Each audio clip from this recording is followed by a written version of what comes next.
দাঁড়ালি কেন? চল চল তাড়াতাড়ি পা চালা। মা দেখো, বাঘিনী মাসির এই বাগানে কত জাম ধরেছে, আম ধরেছে।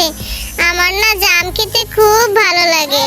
জাম দেখে তো আমার খুব খেতে ইচ্ছা করছে। মা তুমি বাগানের দিকে চেয়েও না, তোমার বাঘিনী মাসি খুব রাগী মানুষ। যদি জানতে পারে তুমি এই বাগানের আশেপাশে ঘোরাঘুরি করেছো, খুব রাগ করবে।